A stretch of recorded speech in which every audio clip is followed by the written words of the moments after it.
Natural selection. Natural selection అంటే nature select చేసుకోవటం. Nature ఎటువంటి ఆర్గానిజమ్స్ని సెలెక్ట్ చేసుకుంటుంది, ఎటువంటి వాటిని అంటే అక్కడ చేంజ్ అవుతున్న ఎన్విరాన్మెంట్కి అనుగుణంగా ఏ ఆర్గానిజమ్స్ అయితే ఫిజికల్లీ, ఫిజియలాజికల్లీ అండ్ మార్ఫలాజికల్ అడాప్టేషన్ చూపిస్తాయో వాటిని మాత్రమే నేచర్ సెలెక్ట్ చేసుకుంటుంది. అవి మాత్రమే సర్వే అవుతాయి, అవి మాత్రమే రీప్రొడ్యూస్ చేస్తాయి. ఏవైతే అడాప్ట్ అవ్వట్లేదో అవి ఎలిమినేట్ అవుతాయి అని చెప్తారు. దాన్ని నేచురల్ సెలక్షన్ అంటారు. ఈ నేచురల్ సెలక్షన్లో 3 టైప్స్ ఆఫ్ సెలక్షన్ గురించి చెప్తారు. అవేంటంటే stabilising selection, directional selection, disruptive selection. వీటిలో ఫస్ట్ స్టెబిలైజింగ్ సెలక్షన్. ఈ స్టెబిలైజింగ్ సెలక్షన్ అనేది దేని మీద డిపెండ్ అవుతుందంటే స్టెబిలైజింగ్ సెలక్షన్ ఆపరేట్ చేసేది ఏదంటే కనుక కాన్స్టెంట్ ఎన్విరాన్మెంట్ అని చెప్తుంది. ఇది నార్మల్ నన్ను వీటి నుంచి ఇవి ఇలా ఫామ్ అవుతుంది అని చెప్తుంది. కాన్స్టెంట్ ఎన్విరాన్మెంట్ అనేది స్టెబిలైజింగ్ సెలక్షన్ ని ఆపరేట్ చేస్తుంది అని చెప్తుంది. కాన్స్టెంట్ ఎన్విరాన్మెంట్ అంటే ఎన్విరాన్మెంట్ కాన్స్టెంట్ గా ఉండాలని చెప్తుంది. వీటిలో వేటిని నేచర్ సెలెక్ట్ చేసుకుంటుంది.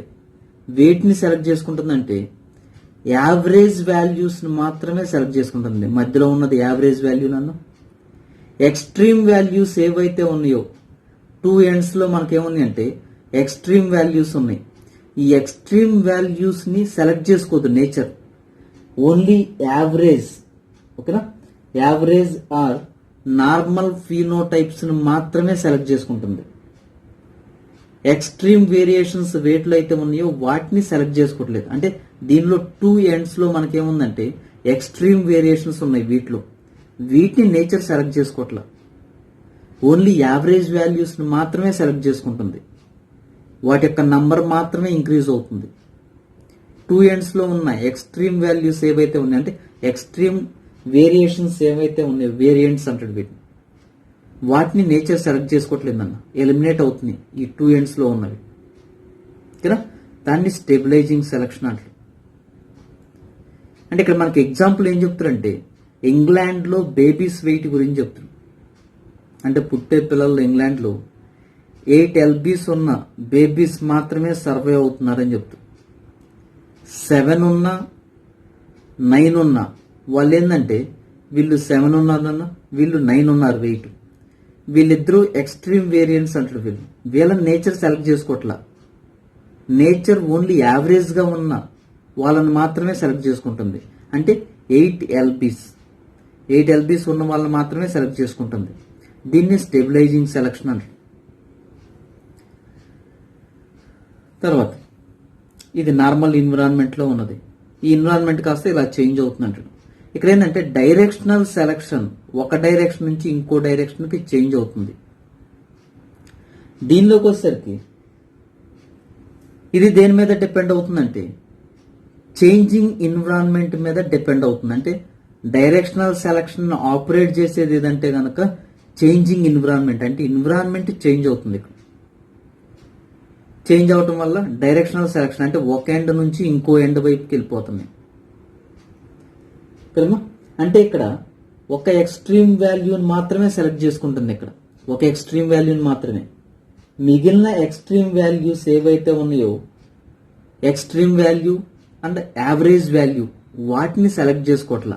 మనం ఇందాక ఇది యావరేజ్ వాల్యూ అని చెప్పుకున్నాం, మధ్యలో ఉంది. ఇదేంటంటే ఒక extreme value, average value delete అయిపోయింది. ఎక్స్ట్రీమ్ వాల్యూస్ ని కూడా సెలెక్ట్ చేసుకోవట్లేదు. ఏదైనా ఒక ఎక్స్ట్రీమ్ వాల్యూని మాత్రమే సెలెక్ట్ చేసుకుంటుంది. ఇక్కడ ఎగ్జాంపుల్ ఏం చెప్తున్నాం అంటే ఇక్కడ జిరాఫీ నెక్ నన్ను. స్టార్టింగ్ లో జిరాఫీస్ ఎలా ఉన్నాయంటే గోట్ లాగా ఉన్నాయి, కింద ఉన్న గ్రాస్ ని తినుకుంటున్నాయి. ఎప్పుడైతే ఎన్విరాన్మెంట్ చేంజ్ అయిందో అక్కడ ఫుడ్ సోర్స్ తక్కువైందో అవి ఏం చేస్తున్నాయి అంటే పైన ఉన్న చెట్లని, పెద్ద చెట్లను తినడానికి స్టార్ట్ చేసినప్పుడు ఏమైందంటే వాటి యొక్క నెక్ ని ఎక్స్టెండ్ చేసింది. నెక్ ని 4 limb ని ఎక్స్టెండ్ చేసుకుంటా ఆ క్యారెక్టర్ ని స్టెబిలైజ్ చేసుకున్నాయి. ఒక లెవెల్కి వచ్చిన తర్వాత, ఒక ఎక్స్ట్రీమ్ వాల్యూకి వచ్చిన తర్వాత ఆ క్యారెక్టర్ అనేది స్టెబిలైజ్ అవుతుంది. దానిలో ఆ నెక్ అంత ఎక్స్టెండ్ అయిన తర్వాత ఆ క్యారెక్టర్ దానిలో స్టెబిలైజ్ అవుతుంది. స్టెబిలైజ్ అయ్యేసి అది నెక్స్ట్ జనరేషన్కి ట్రాన్స్ఫర్ అవుతుందని చెప్తుంది. తర్వాత ఇండస్ట్రియల్ మెలనిజం మనం చెప్పుకున్నాం వెస్ట్రన్ బిట్లు ఏరియా, అవి కూడా అంతే. బిఫోర్ ఇండస్ట్రియలైజేషన్ ముందు మనకేందంటే ఒక కలర్ ఎక్కువ, వైట్ కలర్ అనేది ఎక్కువగా ఫామ్ అయినాయి అని చెప్తుంది. నేచర్ వైట్ కలర్నే సెలెక్ట్ చేసుకుంది.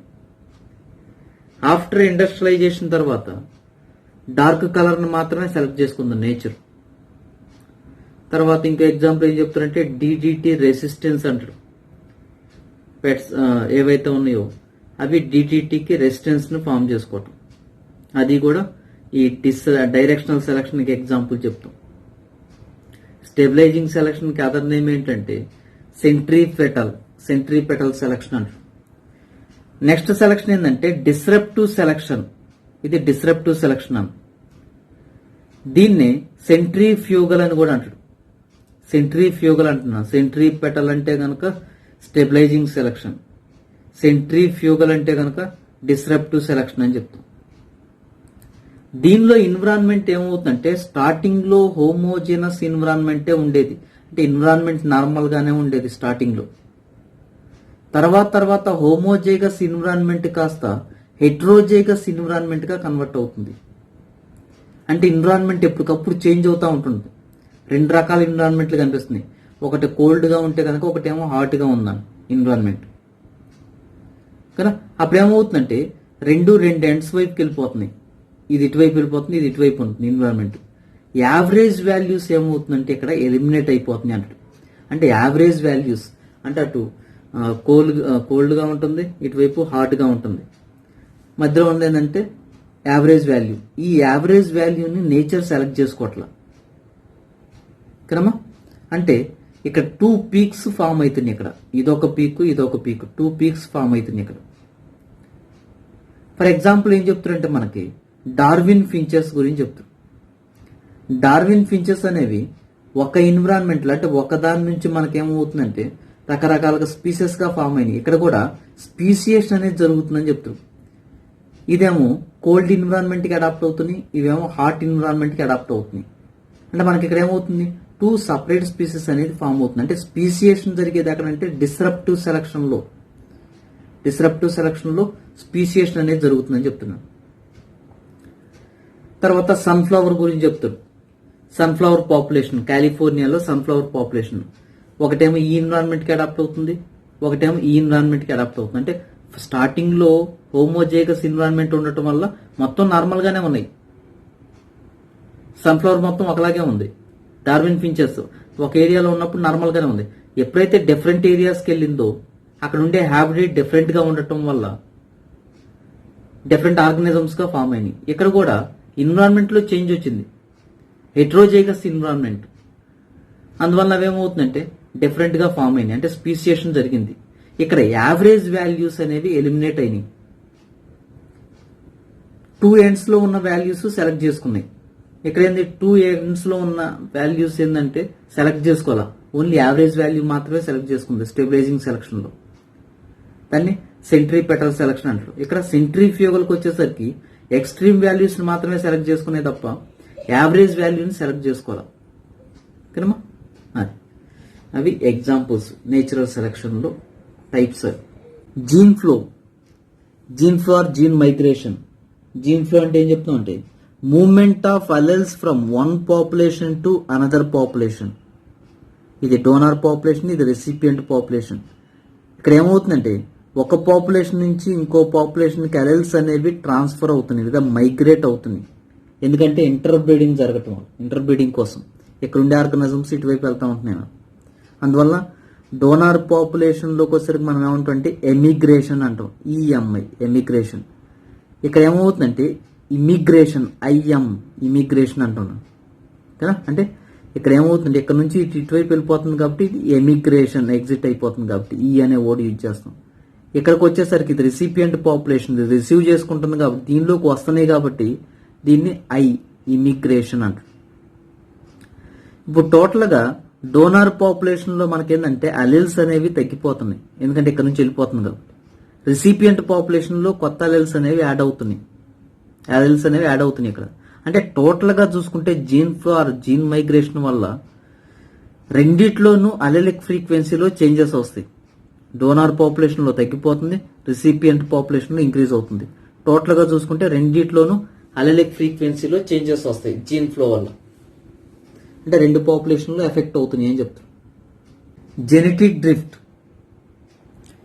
జీన్ ఫ్రీక్వెన్సీలో చేంజెస్ అనేది ఎలా వస్తాయి అని చెప్తారంటే బై ఛాన్స్ అంటాడు, నాట్ బై సెలక్షన్.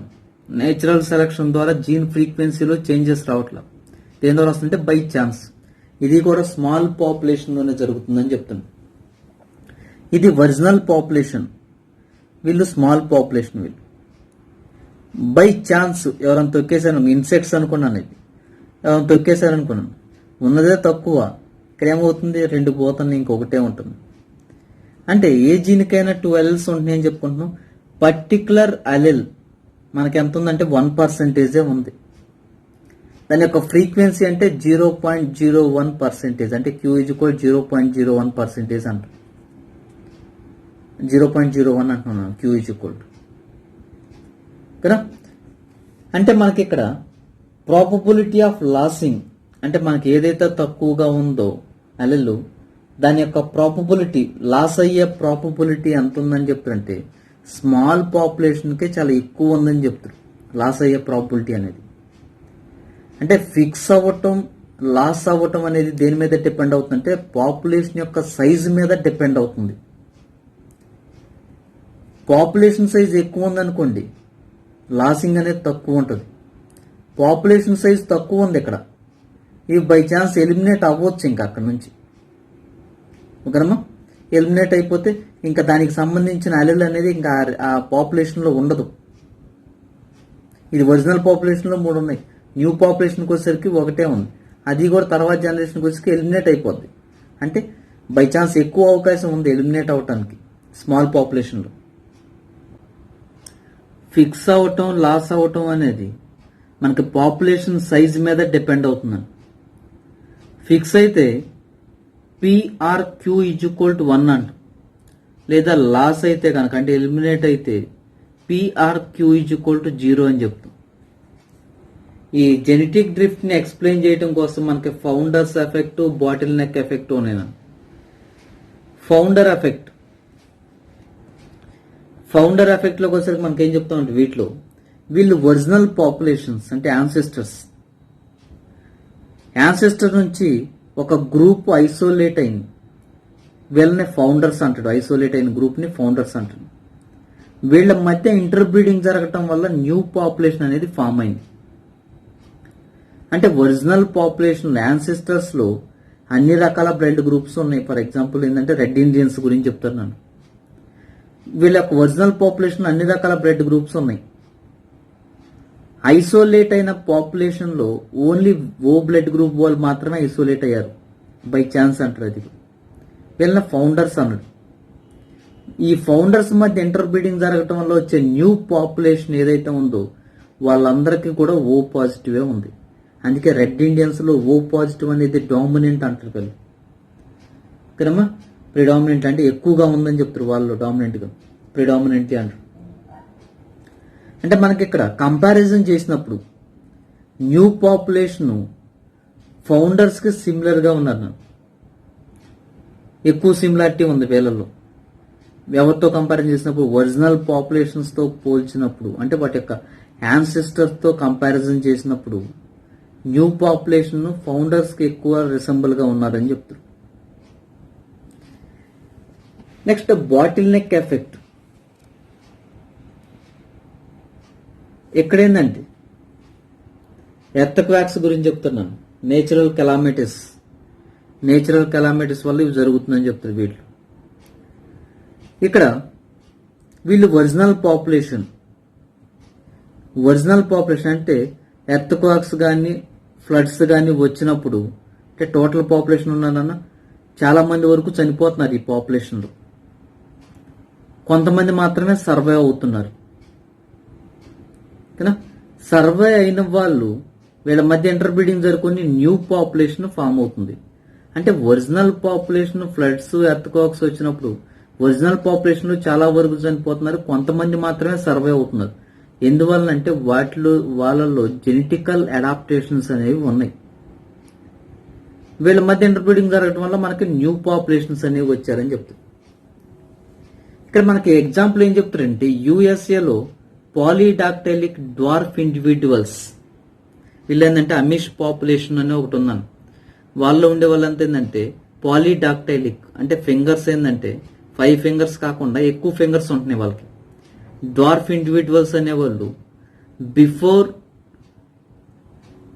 దీనికి ఏది బిఫోర్ ఫ్లడ్స్ అప్పుడు, బిఫోర్ ఎర్త్ క్వాక్స్ అప్పుడు మనకేంటంటే ఈ ఇండివిడ్యువల్స్ అనేవాళ్ళు రెసెసివ్ క్యారెక్టర్ అంటే వీళ్ళలో స్మాల్ డి అనేది ఉంది నేచురల్ కెలామిటీస్ ముందు. ఎప్పుడైతే ఈ ఫ్లడ్స్ ఇవన్నీ వచ్చినాయో వీళ్ళు ఏంటంటే స్మాల్ డి ఉన్న వాళ్ళు అడాప్టేషన్స్ ఎక్కువైనాయి వీళ్ళకి, అంటే జెనెటికల్ గా కొంచెం ఎక్కువగా ఉంది వీళ్ళకి. జెనెటికల్ అడాప్టేషన్స్ అవటం వల్ల వీళ్ళు మాత్రమే సర్వైవ్ అయ్యారు.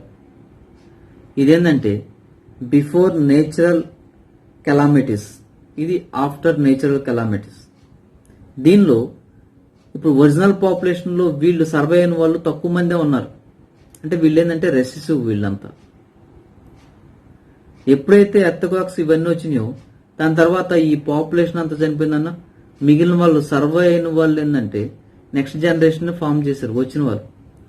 అంటే రెసెసివ్ ఉన్న పెంటాడాక్టైలిక్ డ్వార్ఫ్ ఇండివిడ్యువల్ కాస్త ఎర్త్క్వాక్స్ ఫ్లడ్స్ తర్వాత డామినెంట్ అయ్యారని చెప్తున్నాడు.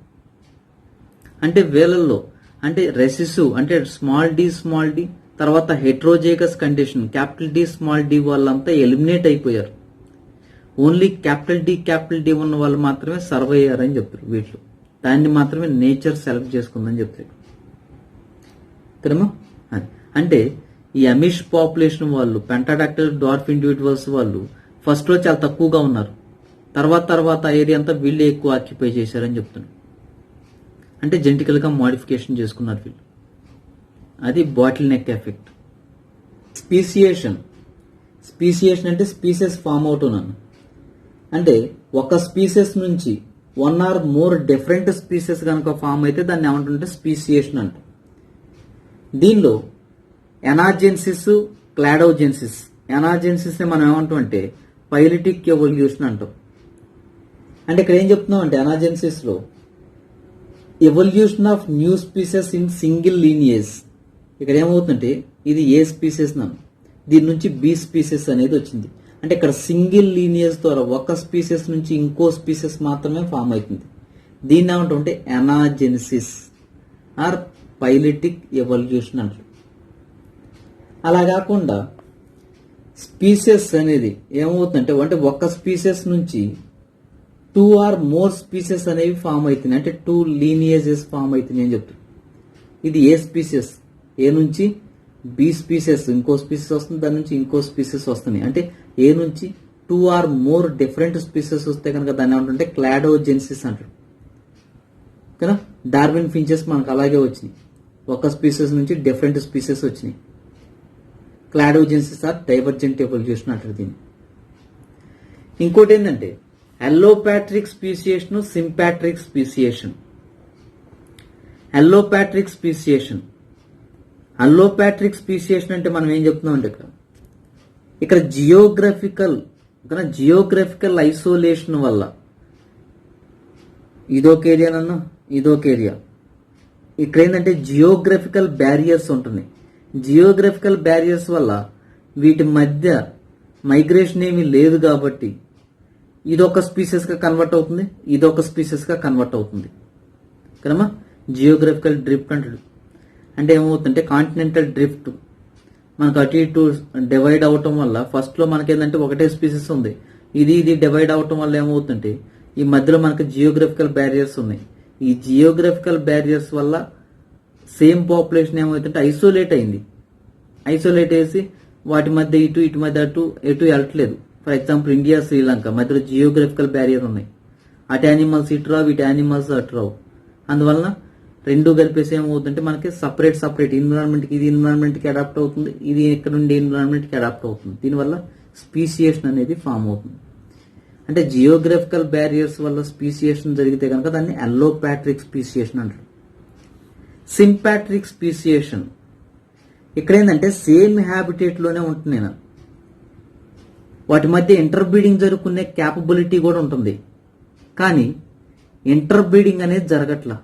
ఎందువల్లంటే సమ్ ఐసోలేషన్ మెకానిజమ్స్ అనేవి వీటిలో ఉంటున్నాయి. ఇక్కడ ఎటువంటి జియోగ్రఫికల్ బ్యారియర్స్ ఉండట్లా. అయినా కానీ మనకేమవుతుందంటే స్పీసియేషన్ అనేది జరుగుతుంది. జియోగ్రఫికల్ బ్యారియర్స్ లేకపోయినా కానీ వీటి మధ్య ఇంటర్ బ్రీడింగ్ జరగకపోవటం వల్ల మనకేమవుతుందంటే స్పీసియేషన్ అనేది జరుగుతుంది. దీన్ని ఏమంటే సింపాట్రిక్ స్పీసియేషన్ అంటారు. Brief account of evolution. First cellular form of life ఎప్పుడు ఆరిజిన్ అయిందంటే మనకి ఫస్ట్ సెల్యులర్ ఫార్మ్ ఎప్పుడు ఫామ్ అయిందంటే 2000 మిలియన్స్ ఇయర్స్ ఎగో ఫామ్ అయిందని చెప్తుంది. వీటిలో ఫామ్ అయిన కొన్ని సెల్స్ ఏం చేస్తున్నాయంటే ఆక్సిజన్ రిలీజ్ చేస్తున్నాయి. సింగిల్ సెల్ కాస్త మల్టీ సెల్యులర్ ఫామ్ గా ఫామ్ అవుతుంది. 500 మిలియన్స్ ఇయర్స్ ఎగో మనకి ఏం ఫామ్ అయిందంటే ఇన్వర్టిబ్రేట్స్ ఫామ్ అవటం, తర్వాత అవి యాక్టివేట్ అవటం జరిగింది. 350 millions years ago jawless fishes form అయింది. ఈ ఫిషెస్ లో కొన్ని ఫిషెస్ యొక్క ఫిన్స్ స్టౌట్ గా స్ట్రాంగ్ గా ఉండి అవి వాటర్ నుంచి ల్యాండ్ మీదకి వచ్చింది. వచ్చి మరలా ల్యాండ్ వాటర్లోకి వెళ్ళిపోయింది. 1938లో సీలోకాంత్ని ఐడెంటిఫై చేశారు. అప్పటి వరకు సీలోకాంత్ చనిపోయింది అనుకోండి. 1938లో సీలోకాంత్ని ఐడెంటిఫై చేశారన్న సౌత్ అమెరికాలో. ఈ సీలోకాంత్ అనేది లోబ్ ఫిన్డ్ ఫిష్.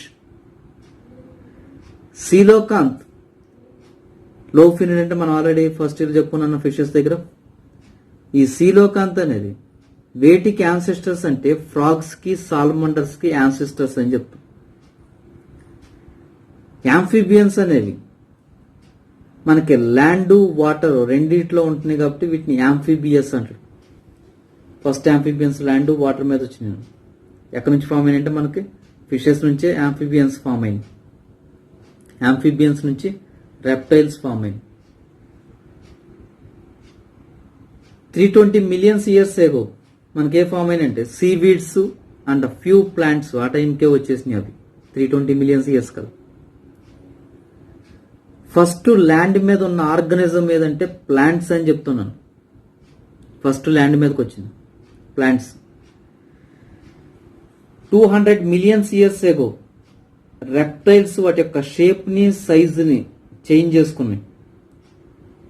ఈ రెప్టైల్స్ డామినెంట్ అయిపోయినాను ఎర్త్ మీద డామినెంట్ గా వచ్చేసింది. ఎందుకంటే వాటి యొక్క షేప్ సైజులో వేరియేషన్ చేంజెస్ తెచ్చుకొని డామినెంట్ గా ఉన్నాయి. అప్పటికి giant ferns were formed. 200 millions years అప్పుడే మనకి జైంట్ ఫెర్న్స్ అనేవి ఫామ్ అయినాయి. ఆ ఫెర్న్స్ పడిపోయేసి ఎలా ఫామ్ అయినాయంటే కోల్ డిపాజిషన్ అనేది జరిగింది. కోల్ గా కన్వర్ట్ అవుతూ వస్తున్నాయి అవి. సమ్ రెప్టైల్స్ మనకి రెప్టైల్స్ ఫామ్ అయ్యాయని చెప్పుకున్నాం. వీటిలో కొన్ని రెప్టైల్స్ ఏం చేస్తున్నాయి అంటే అప్పటి వరకు ల్యాండ్ మీద ఉన్నాయి. కొన్ని రెప్టైల్స్ ఏం చేస్తున్నాయి అంటే ల్యాండ్ మీద నుంచి మరలా వాటర్లోకి వెళ్ళిపోయినాయి. కొన్ని వెళ్ళిపోయేసి ఫిష్ లైక్ స్ట్రక్చర్ ని ఫామ్ చేసుకున్నాయి. వాటిని ఏమంటుంటే ఫిష్ లైక్ రెప్టైల్స్ అంటాం. ఎగ్జాంపుల్ ఇక్థియోసారస్. అంటే యానిమల్స్ వాటర్ నుంచి ల్యాండ్ మీదకి వచ్చే లోపలనే ల్యాండ్ అంతా ఎక్కువ వేడితో ఆక్యుపై చేస్తుంది, అంటే ప్లాంట్స్ తో ఆక్యుపై చేస్తున్నాను. ల్యాండ్ రెప్టైల్స్ లో డామినెంట్ ఏదంటే డైనోసార్స్ చెప్తాం. టైర్నోసారస్ రెక్సీ బిగ్గెస్ట్ డైనోసార్, 20 ఫీట్ హైట్ వరకు ఉంటుందను. వీటిలో డాగర్ లైక్ టీత్ అంటాడు, అంటే కార్నివోర్ ఇది. 65 మిలియన్స్ ఇయర్స్ ఎగో డైనోసార్స్ సడన్ గా డిసప్పియర్ అయిపోయినాయి అని చెప్తాం. ఎందుకంటే కొంతమంది ఏం చెప్తున్నారంటే క్లైమాటిక్ చేంజెస్ వల్ల, అంటే క్లైమేట్ లో వచ్చే చేంజెస్ వల్ల అవి తట్టుకోలేక చనిపోయినాయి అని కొంతమంది చెప్తారు. కొంతమంది ఏమంటారంటే మోస్ట్ ఆఫ్ ది డైనోసార్స్ దేనిగా కన్వర్ట్ అయినాయి అంటే బర్డ్స్ గా కన్వర్ట్ అయినాయి అని చెప్తున్నాను. బర్డ్స్ గా కన్వర్ట్ అయినాయి అని చెప్తున్నాను. ట్రూత్ ఏంటంటే ఆ రెండింటికి మధ్యలో ఉందన్నట్టు చెప్తారు. సమ్ స్మాల్ సైజ్డ్ రెప్టైల్స్ అంటే మనకి 65 మిలియన్స్ ఇయర్స్ ఎగోలో ఉన్న స్మాల్ సైజ్ రెప్టైల్స్ ప్రజెంట్ కూడా ఉన్నాయని చెప్తున్నాను.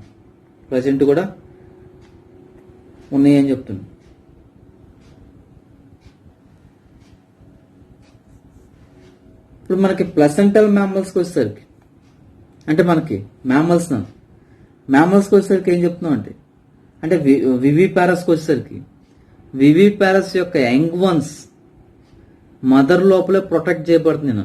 ఎందుకంటే మదర్ లోపల మనకేముందంటే వివి ప్యారస్లో మనకి ఊంబ్ అనేది ఉంది కాబట్టి వాటి లోపలే ప్రొటెక్ట్ చేయబడుతుంది అంటే ప్లసెంటా ఉంటుంది, తర్వాత ఊంబ్ ఉండటం వల్ల లోపలే మనకి ప్రొటెక్ట్ చేయబడుతుంది అంటే లోపల.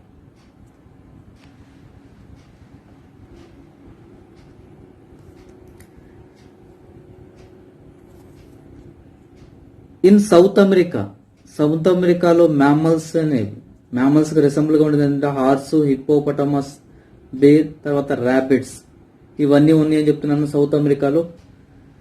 డ్యూ టు కాంటినెంటల్ డ్రిఫ్ట్, ఇది నార్త్ అమెరికా, సౌత్ అమెరికా వచ్చేసి దీంతో కనెక్ట్ అయింది నార్త్ అమెరికాలో. ఇప్పుడు దీనిలో ఉన్న హార్స్ కానీ, బేర్ కానీ, ర్యాబిట్స్ కానీ వీటి చేత నార్త్ అమెరికాలో ఉండే ఆర్గానిజం చేత డామినెంట్ చేయబడ్డాయి. కానీ అందుకే వీటి యొక్క నంబర్ తగ్గిపోయిందని చెప్తారు సౌత్ అమెరికాలో. కదమ్మా, సేమ్ కాంటినెంటల్ డ్రిఫ్ట్ ఆస్ట్రేలియాలో ఉన్నా కానీ అక్కడ ఉండే ఆర్గానిజమ్స్ అనేవి సర్వైవ్ అవుతున్నాయి అంటారు. ఎందువల్లంటే ఆస్ట్రేలియాలో ఉండే ఆర్గానిజమ్స్కి మధ్య కాంపిటీషన్ లేదు. కాంపిటీషన్ లేకపోవటం వల్ల ఆ మ్యామల్స్ అనేవి అలాగే ఉంటున్నాయి. అదర్ మ్యామల్స్ యొక్క కాంపిటీషన్ వీటికి లేదు. అందుకే ఆస్ట్రేలియాలో ఉన్నవి అలా ఉంటున్నాయి. కానీ సౌత్ అమెరికాలో ఉన్నవి నార్త్ అమెరికాలో ఉండే ఆర్గానిజమ్స్ కాంపిటీషన్ వల్ల ఈ సౌత్ అమెరికాలో ఉండేవి తగ్గిపోయినాయి అని చెప్తారు.